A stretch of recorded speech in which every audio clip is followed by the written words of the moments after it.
우리 경제가 확실하게 살아나고 있고 앞으로 더 크게 도약할 것이라고 국민 여러분께 분명하게 말씀을 드립니다. 네, 오대영 라이브의 간판 코너 단도직입을 시작하겠습니다. 윤석열 대통령이 국정브리핑에서 경제가 확실히 살아나고 있다고 했는데 그렇게 보기 어렵다는 반론도 나오고 있어서 이걸 자세히 좀 뜯어볼까 합니다. 우석진 명지대 경제학과 교수가 나와 있습니다. 안녕하세요. 안녕하세요. 예, 일단 총론부터 들어보겠습니다. 경제가 확실히 나아지고 살아나고 있다고 보세요? 우리 대통령님 하시는 말씀 중에 들어보면은 의대 정원 관련해서 응급실 문제 별로 문제가 없다고 말씀하셨잖아요. 예. 경제 문제도 거의 같은 지금 상황이다 이렇게 봐요. 예. 지표들이나 국민들이 느끼는 것들 보면은 상당히 좋지가 않은데 대통령만 홀로 좀 좋다고 느끼는 거 아니냐? 그러면은 주변에 이런 좋은 지표들만 갖다 대는 이런 그 사람들이 있거나 아니면 주변에요? 예, 주변에 아니면 본인이 약간 지표를 봐도 판단 못하는 거 아니냐 이제 이런 생각이 좀 들고 최근에 어떤 일간지를 보면은 10개의 중요 경제 지표 중에서 한 7개 정도의 적신호가 들어와 있다. 그래서 상당히 경제가 좋지 않다. 그리고 그러한 보도가 지금 신문뿐만 아니고 여러 매체를 통해서 나오고 있는 거고 그다음에 비단 지난 그런 예를 들지 않더라도 지난 총선 때를 보면은 총선의 민심이 또 경제 문제가 가장 문제가 있었다고 그렇게 밝히고 있거든요. 예. 그런 걸 고려해 보면은 지금 경제가 살아나고 있다고 이렇게 말씀하시면은 참 국민들이 공감하기는 좀 어려운 그런 상황이라고 좀 보여집니다. 그렇군요. 자, 하나씩 지표도 봐야 되고 짚어볼 게 많은데 그 전에 현 정부가 이제 절반 정도가 지났거든요. 지난 2년 6개월간의 경제 성과는 어땠다고 평가하세요? 제일 먼저 볼 수 있는 게 사실 경제 성장률인데 경제 성장률이 지금 당장 나와 있는 거는 작년 한 해 동안 게 일단 나와 있으니까 그게 이제 1.4% 성장한 걸로 나와 있고 예. 1.4%인데 그거를 조금 다른 나라하고 조금 비교를 해보면은 대부분의 우리나라보다도 경제 규모가 큰 나라들은 성장률이 조금 낮거든요. 근데도 거의 2% 이상 거의 성장을 했어요. 근데 우리만 혼자 1.4%를 했고 심지어 전쟁하는 러시아도 3% 이상 성장을 했거든요. 네. 그걸 비교해 보면은 상당히 경제 성과는 그렇게 좋은 것은 아닌 것 같다 이제 이렇게 보여집니다. 네. 저희가 이제 분석한 경제 성장률 추인데 2024년 1분기까지 나와 있는 자료고 저희가 이제 분기별로 저렇게 나와 있는 것과 연간 숫자는 좀 다를 수 있겠군요.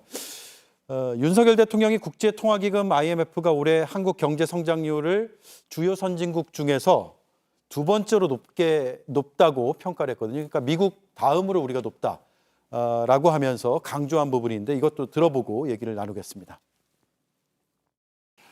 지난 7월 IMF는 올해 우리의 성장률을 2.5%로 전망했는데 이는 미국의 2.6%에 이어 주요 선진국 중 두 번째로 높은 수준입니다. 네, 지난 7월에 IMF가 내놓은 경제 성장률 전망치 올해 분인데 미국에 이어 두 번째다. 2.5%라고 지금 나타나고 있고 그래서 이것만 보면 그러니까 미국 다음에 우리다라고 하면 잘하고 있는 거 아니야? 이런 생각이 들거든요. 일단 잘 나왔다니까 굉장히 좋은 소식이고 앞으로도 또 잘 이어갔으면 좋겠다라고 그런 생각이 좀 들고요. 예. 다만 이제 아까 방금 제가 작년에 우리가 1.4%였다는 말씀을 드렸는데 예. 그거가 낮았기 때문에 이 골이 깊었기 때문에 약간만 올라가도 좀 많이 올라간 것처럼 보이는 거다. 그 저희가 보통 이제 기저효과라고 하는 건데 기저효과요. 기저효과. 다른 나라들은 작년에 잘했기 때문에 조금만 잘해도 조금밖에 올라가는 것처럼 보이고 우리는 네. 낮았기 때문에 굉장히 높게 보이는 것이다. 이게 하나가 있고 두 번째는 이제 어떤 거냐면은 지금 1, 4분기 때 우리가 지금 경제 성장률이 굉장히 좋았어요. 근데 2, 4분기에 다시 역성장을 했거든요. 그걸 반영해서 우리나라에 있는 경제 전망 기관들도 지금 다 앞다퉈서 하향 조정을 지금 하고 있는 상태입니다. 네, 그래서 0.1%포인트 정도씩 낮추더라고요. 낮추고 있습니다. 그게 이제 뭐 1, 4분기가 좋았기 때문에 그 정도 낮춘 거지. 사실은 2, 4분기 정도 뭐 3, 4분기, 4, 4분기 뭐 전망을 우리가 또 반영하게 되면은 조금 더 내려갈 여지가 있고 우리 작년에도 원래는 2% 중반한다고 그렇게 예측했다가 실제 살아보니까 1.4%로 나왔던 거거든요. 네. 그런 걸 고려해 보면은 앞으로도 그렇게 밝은 것은 아니다. 이제 이렇게 봐야 되고 그러면 왜 상반기에 그러면 1.3% 이렇게 잘 나왔냐 그러면은 우리가 주로 건설 투자하고 순수출이 좋았던 거거든요. 근데 뭐 앵커님도 생각해 보시면은 우리가 고금리에 고물가 시대인데 어떻게 건설 투자가 좋을 수 있지 이런 생각해 볼 수 있는데 네. 거기다가 정부가 재정 투자를 뭐 어마무시하게 했거든요. 그래서 조기 집행을 65% 가까이 했기 때문에 건설 투자가 잘 나오게 돼서 결과적으로 성장률이 높았던 거지 우리가 경제 운영을 잘해서 나왔던 건 아니고 지금 그 기준으로 좀 돌아가고 있는 중이거든요. 그래서 예. 그걸 고려해 보면은 아직도 경제에 하방 위험이 굉장히 크게 남아 있는데 대통령이 너무 낙관적으로 보고 있는 거 아니냐. 그러면 결과적으로 재정 운영이 굉장히 보수적으로 될 가능성이 있어가지고 상당히 하반기도 저는 굉장히 우려를 하고 있습니다. 그렇군요. 자, 또 하나의 지표는 1인당 국민소득인데요. 윤석열 정부는 1인당 국민소득이 처음으로 일본을 넘어섰다라고 강조하고 있거든요. 이거 어떤 의미입니까? 그러니까 뭐 우리가 뭐 뭘 해도 일본 이기면 굉장히 기분 좋은 건데 네. 갑자기 이제 5월달, 6월달 돼가지고 우리나라 소득이 일본을 앞질렀다는 소식이 나왔으니까 저도 굉장히 기뻤습니다. 근데 그걸 잘 뜯어 보면은 5월달 전후로 해가지고 한국은행이 우리가 GDP 추계를 하는데 기준 연도라는 거를 바꿨어요. 그래서 기준 연도가 2015년도였는데 2020년도로 바꾸다 보니까 갑자기 소득이 한 7% 정도 늘어나는 효과가 있었습니다. 예. 거기에다가 우리가 환율이 일본 엔화에 비해서 좋았기 때문에 우리 뭐 추계하는 방법이 바뀌고 환율이 좋아서 마치 우리가 일본을 앞서가는 것처럼 갑자기 그렇게 보였는데 우리가 좀 생각해 보면은 우리가 키를 재는데 무릎에서 재다가 기준을 바닥부터 재야 된다. 그래서 키가 늘어났다고 해서 우리 진짜 키가 늘어난 건 아니지 않습니까? 네. 그런 측면이 하나가 있고 우리가 그래서 보통은 전문가들은 보통 이거 환율을 이용해서 이렇게 비교를 하지 않습니다. 왜냐하면 환율 변동성이 크기 때문에 그래서 구매력 기준이라는 평가를 이용해서 우리가 보통 국가 간의 소득을 비교를 하는데 네. 구매력 기준으로 하게 되면은 이미 우리가 2018년, 19년도에 이미 우리가 일본을 앞선 적이 있습니다. 그러면 그때 이미 앞섰던 건데 그럼 다시 앞서는 거냐 이러면은 좀 말에 좀 어폐가 있기 때문에 뭐 기분은 좋지만은 그렇게 우리가 실질적으로 늘어난 거는 아니다 이제 이렇게 볼 수가 있을 겁니다. 네. 그러면 학계 주류에서 쓰는 방식으로 본 것은 아니다. 이렇게 표현해도 되겠습니까? 그렇죠. 근데 뭐 환율 기준으로 보겠다 그러면은 뭐 볼 수 있는 건데 이미 구매력 기준으로 보면은 우리가 일본에 지금 앞서 있는 상황이다 이렇게 보고 있습니다. 그렇군요. 또 하나는 이제 국가 채무 비율인데 역시 전 정부에 비해서 잘 관리되고 있다는 점을 강조했거든요. 들어보겠습니다. 지난 5년간 국가 채무는 660조에서 1,076조 원으로 무려 400조 원 이상 크게 늘었고 GDP 대비 국가 채무 비율도 34%에서 47%로 대폭 증가했습니다. 우리 정부는 내년 예산안 기준 국가 채무 비율이 48.3%로 3년간 1.3%포인트 증가에 그치고 있습니다. 네, 이제 숫자가 많이 등장하고 해서 이게 어쨌든 지금 훨씬 나아진다라는 이제 내용의 강조인데 국가 채무가 확실히 는 것은 맞고 다만 지난 정부 때 한 2, 3년 동안은 팬데믹 기간이었기 때문에 국가에서 지출이 많았고 그런 것들을 감안해 봐야 된다라는 여러 의견들이 뒤섞여 있는 것 같습니다. 어떻게 보셨어요? 그래서 두 가지 측면으로 나눠서 봐야 되는데 뭐 문재인 정부 기간 동안에 국가 채무가 한 400조 가까이 늘어난 거는 그거는 뭐 사실이다. 네. 그거는 뭐 부인할 수 없는 사실이고 다만 코로나 이전에 늘어났던 정도하고 코로나 기간 동안 늘어났던 정도를 좀 나눠 보면은 코로나 이전에는 사실은 세수가 굉장히 좋았기 때문에 지출이 많이 늘었지만은 국가 채무가 그렇게 많이 늘어나지는 않았습니다. 네. 그래서 뒤에 늘어난 부분은 코로나 때문에 약간 불가피한 측면이 있다. 오히려 다른 선진국들의 그 같은 기간 동안에 지출한 거와 비교해 보면은 우리는 재정의 역할을 많이 한 편은 아니거든요. 그래서 그런 측면을 고려해야 된다 이런 측면이 하나가 있고 두 번째 측면은 뭐냐면은 윤석열 정부가 들어서서 맨 마지막 예산을 짜고 나갈 때까지 그 기간 동안에 소위 말하는 중기정을 보게 되면은 윤석열 정부 기간에도 한 300조까지 늘어나거든요. 그러면 그때는 뭐 코로나가 있는 것도 아니고 경제 위기가 있는 것도 아닌데 왜 300조 이상이 국가 채무가 늘어나냐 이런 질문을 답을 해야 될 것 같고 예.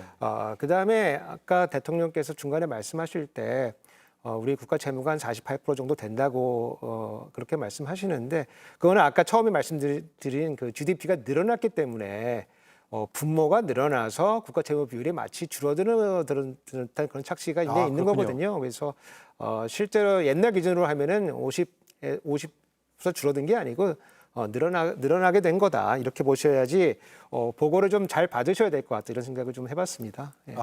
숫자 보고 그러니까 숫자 자체는 잘 보고가 돼 있을 텐데 그걸 해석하는 방식의 문제라고 보시는 건가요? 저희가 이제 9개월 신개월이라고 표현하는데 GDP가 이제 그 늘어나게 되면은 분모가 늘어나니까 신개월로 다 바꿔줘야 되는데 옛날 거는 9개월로 하다가 뭐 올해 거 작년 거만 신개월로 바꾸게 되면은 마치 국가 채무가 줄어든 듯한 그런 착시를 일으키게 되거든요. 그래서 예.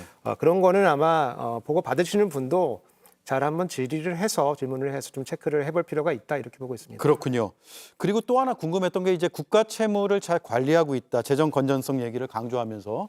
근데 이 국가 채무라는 게 무조건 안 좋은 겁니까? 아니면 어느 정도 적정선에서는 채무를 좀 지더라도 정부에서 쓰는 게 좋습니까? 그러니까 우리가 이제 뭐 우리 가게 예를 들어 보면은 올해 뭐 엄마 아빠가 지금 소득이 별로 없는데 그리고 내년에는 소득이 좀 생길 수가 있을 경우라고 치면은 네. 그럼 올해 밥을 굶는 게 맞는 거냐 아니면은 돈을 좀 빌려서 올해도 조금 밥을 좀 먹고 내년도 뭐 많이 먹는 건 아니지만은 비슷하게 먹는 게 좋은 거냐를 따져 보면은 이거 저희가 이제 소비 평탄화라고 부르는 건데 네. 이렇게 소비를 평탄화시켜서 하는 게 국가 후생이 좋거든요. 그래서 국가 채무도 이제 그런 역할이 있는 거예요. 경제 성장이 좋지 않을 때 돈을 약간 빌려서 이 국민이 이 공군함을 이겨나갈 수 있도록 해주고 그다음에 또 시간이 지나면 그걸 갚아나가는 네. 이런 역할을 하기 때문에 국가 채무는 잘 쓰게 되면은 국민 전체의 후생을 올려줄 수 있는 그런 역할을 할 수 있다고 봅니다. 예, 그렇군요. 자, 세수 부족도 이거 굉장히 심각한 문제고 이게 언제까지 이어질지가 상당히 궁금한데 어떻게 전망을 하고 계세요?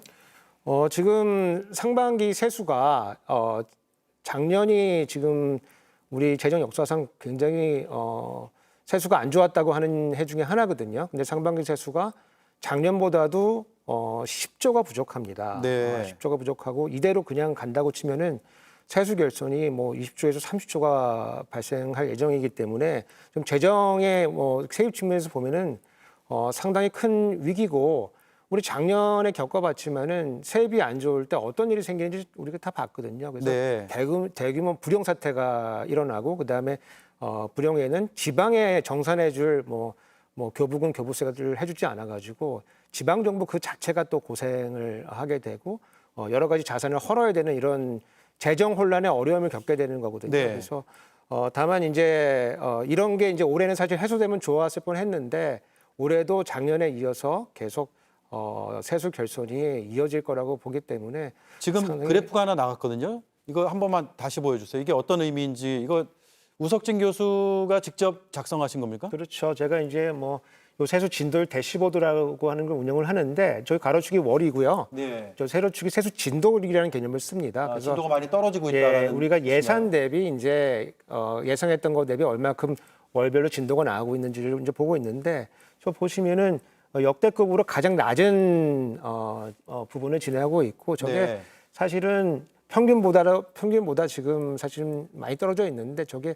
잘 좁혀지지가 않습니다. 오히려 네. 더 벌어지기 때문에 연말이 되면은 상당히 더 벌어질 수가 더 있겠네요. 벌어질 가능성이 있다. 이제 이렇게 보고 있습니다. 그런데 이제 세수가 부족한 건 알겠고 뭐 여러 주장들이 이것도 역시 뒤섞여 있는데 세수 부족이 감세 때문이다라고 하는데 특히 부자 감세요.